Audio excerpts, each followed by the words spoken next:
बिस्मिल्लाहिर्रहमानिर्रहीम, अस्सलाम वालेकुम जी। मैं आयशा नुमान आपके खिदमत में हाजिर हूँ आपके अपने चैनल आम आवाम के साथ। पाकिस्तान ये बहुत ही हलचल मचा देने वाली खबरें मैं आपके लिए जो है लेकर आई हूँ। ऐसी खबरें जिनका तज़किरा ना तो आपको टेलीविज़न मीडिया के ऊपर नज़र आ रहा होगा, ना ही आपको सेटेलाइट चैनल्स के ऊपर जो है वो इन सारी चीज़ों की खबरें मिल रही होंगी। और ग्राउंड रियलिटीज़ क्या हैं इस वक्त, जैसा कि आप जानते हैं कि मीडिया के ऊपर टोटली ब्लैकआउट कर दिया गया है इमरान खान साहब को लेकर। ना तो उनकी तस्वीर दिखाई जा सकती है, ना उनकी कोई कॉन्फ्रेंस, ना ही कोई तकरीर, और ना ही उनके इवेंट नाम लिया जा सकता है। लेकिन इस वक्त जो है कासिम के अब्बा जो है बेहद मशहूर हो चुके हैं। उनकी मकबूलियत का ग्राफ जो है वो 80-85% को भी जो है तकरीबन क्रॉस कर चुका है।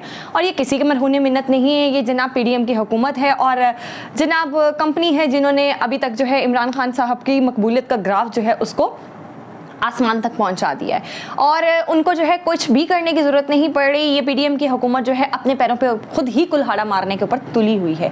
तो जनाब हम बात करेंगे, शुरुआत करेंगे कि किस तरह से इंसानी हकूक़ के खिलाफ जो खिलाफ वर्जियाँ थी वो पाकिस्तान में की जा रही थी। किसी को बख्शा नहीं जा रहा था, ना किसी खातून को, ना किसी बूढ़े को, ना ही किसी बच्चे को, ना ही किसी ज़ईफ़ इंसान को। और अब उसका नतीजा जो है वो ये है कि जनाब शहबाज गिल जो कि पाकिस्तान में इमरान खान साहब के जो है मुशीर भी जो है वो रहे हैं, अब वो वहाँ पे अमेरिका में पहुँच चुके हैं और वहाँ जाकर उन्होंने अपने आप को फॉरेन एजेंट ऑफ पीटीआई जो है वो रजिस्टर करवा लिया है।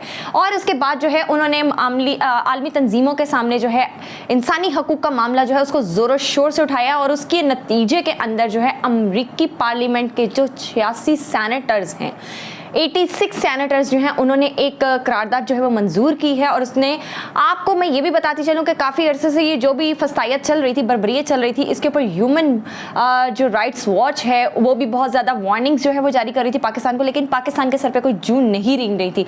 और जनाब मैं आपको ज़रा बताती चलूँ कि अगर इस तरह की जो ह्यूमन राइट्स की तंजीमें जब एक्टिव हो जाती हैं किसी भी किस्म के जुल्म सितम के खिलाफ, तो जनाब वहाँ पर उस मुल्क के लिए जो है बहुत सी मसाइल पैदा हो जाते हैं। सबसे पहली चीज़ तो ये कि पाकिस्तान को दोबारा से ग्रे लिस्ट में जो है वो शामिल किया जा सकता है, मुख्तलिफ किस्म की पाबंदियां लगा सकते हैं, इक्तसादी जो इनके जो ग्रांट्स हैं उनको रोका जा सकता है।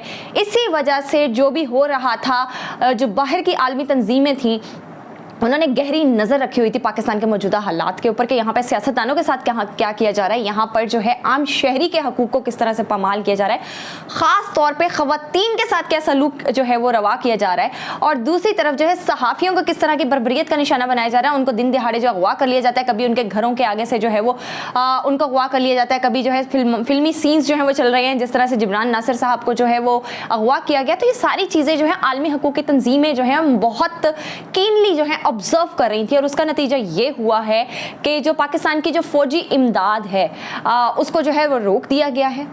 पाकिस्तान में आपको याद होगा आज से 2 दिन पहले जो है ऑस्ट्रेलिया हाई कमिश्नर भी आए थे। उन्होंने मुख्तलिफ सियासतदानों से भी मुलाकात की थी, जिनमें मरीम नवाज़ थी, वज़ीर आज़म शहबाज शरीफ थे, जहांगीर तरीन थे, इमरान खान साहब थे। उन्होंने हर चीज़ जो है वो यहाँ पर वॉच की कि किस तरह से क्या चीज़ें हो रही हैं, ग्राउंड रियलिटीज़ क्या हैं, और उन्होंने जाकर जो है वो चीज़ें वहाँ कन्वे की जिनकी तरफ से जो है उनको भेजा गया था। और जनाब सुनने में ये भी आ रहा है कि ऑस्ट्रेलिया ने जो है पाकिस्तान के जो है ऊपर पाबंदी लगा दी है। यहाँ पर जो लोग आ रहे हैं या फिर यहाँ से जो इमिग्रेशन वगैरह के लिए अप्लाई करना चाह रहे हैं तो उनके लिए जो है पाबंदी लगा दी है। तो अब आप ये देखिए कि पाकिस्तान की जो है किस तरह से जगहसाई हो रही है। अब इसका जो कोई जिम्मेदार है वो इंडिया तो नहीं है ना। पाकिस्तान में ये जो कुछ भी हो रहा है ये सब करने वाले यहाँ के अपने लोग हैं, अपनी क़यादत है। और मैं और भी नाम नहीं लेना चाहती यहाँ पे कौन कौन से ऐसे जो है वो हुकाम बाला हैं जिनकी वजह से पाकिस्तान आज इस मुश्किल से दो चार है। दूसरी तरफ जनाब हम बात करेंगे कि पाकिस्तान तहरीक इंसाफ की ख़वातीन ने किस तरह से जुर्रत और बहादुरी का मुज़ाहरा किया और वो किस तरह से डट गई। उन्होंने यजीदियत के सामने जो है घुटने टेकने से इनकार कर दिया। और यहाँ पर जो लोग 2-2 दिन जेल काट के आए थे उन्होंने जो है रोते हुए बिलखते हुए पार्टी छोड़ने का ऐलान किया।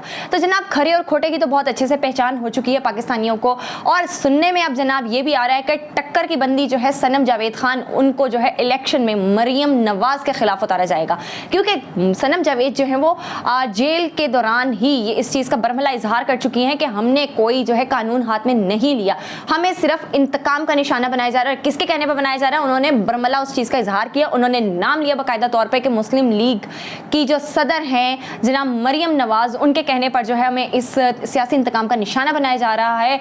और एक जो सबसे भोंडी हरकत की गई पंजाब पुलिस की जानिब से कि जनाब उनके कपड़े उतारे गए और तलाशी ली गई। क्या किसी मुहज़्ज़िब मुआशरे में ये सब चीज़ें काबिल बर्दाश्त हैं? क्या इस तरह का अमल जो है वो हमारी रिवायात के खिलाफ नहीं चाहता क्या? और जनाब एक और क्लेम किया गया है कि 19 औरतों को जो है टोटल जो है वो हिरासत में लिया गया था, जबकि 13 को पेश किया गया, उनकी शनाख्ती परेड की गई। और जनाब ये बताना तो आप पर लाजिम है कि वो 6 औरतें जो मिसिंग हैं वो इस वक्त कहाँ हैं? क्या आपने उनको भी जो है इमरान रियाज की तरह मिसिंग पर्सन डिक्लेयर करने की को जो है वो एक कोशिश कर ली है, या आपने एक साजिश कर ली है? और जनाब ये सारी चीज़ें जो हैं पाकिस्तान के लोग देख रहे हैं, मुख्तलिफ सर्वेज आप टीवी के ऊपर मुलाहिजा कर रहे होंगे, लोग किस तरह से खुलकर इजहार कर रहे हैं कि हम किन को वोट देंगे, किसके हक में हम जो है वो अपना इलेक्शन के अंदर जो है वो अपना नुमाइंदा चुनेंगे।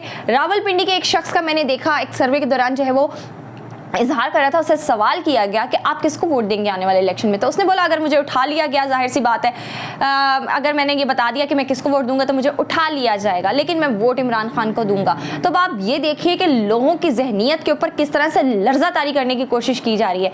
लेकिन आप एक बात याद रखिएगा, हमेशा ये तारीख गवाह रही है कि जिसने जो है पाकिस्तान के ऊपर या जिसने भी इंसानियत के ऊपर इस तरह के जुल्म ढाए हैं, अल्लाह ताला ने उनको सफाई हस्ती से मिटा दिया है। यजीद को जो है वो 2 गज की ज़मीन अल्लाह ताला ने मुयस्सर नहीं की।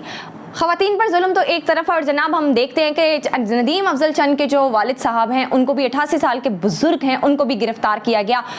नदीम अफजल चंद जो इस वक्त पाकिस्तान में मौजूद नहीं है, वो इराक में है, तो उन्होंने एक ट्वीट किया कि मैंने मौला अली के जो है दरबार पर मैंने अर्जी डाल दिया, ये जो जुल्म हुआ है। और दूसरी तरफ जनाब हमाद अजहर के जो 82 साला जो वालिद मोहतरम है मियाँ अजहर साहब, उनको भी गिरफ्तार कर लिया गया।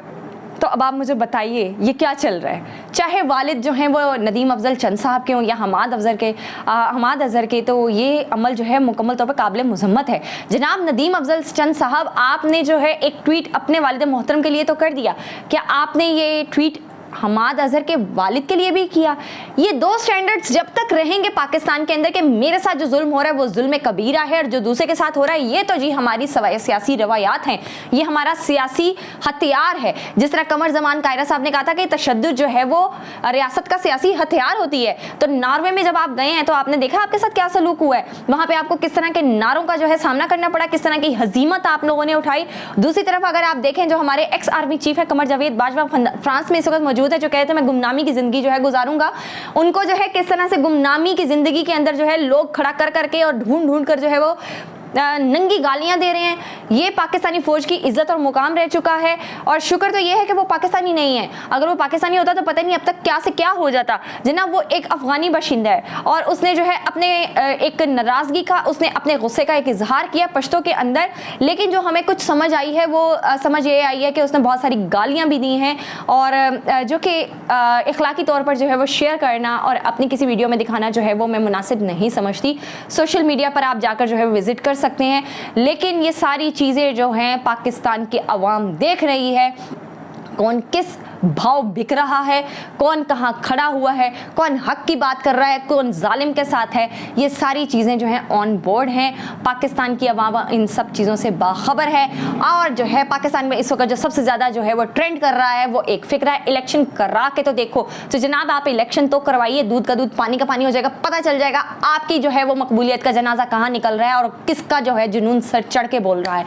और ये जो जबरी जो है तलाक़ें हो रही हैं, इसके बाद जो है मुख्तलिफ मीडिया कॉन्फ्रेंसेस भी हो रही हैं, बहुत से लोग जो हैं वो एक जगह से उड़कर दूसरी जगह जो है वो बसेरा करने के लिए तैयार बैठे हुए हैं, लेकिन अभी तक जो है माइनस का फॉर्मूला टोटली फ्लॉप नजर आ रहा है। जहांगीर तरीन की जो दाल है वो गलती हुई नजर नहीं आ रही।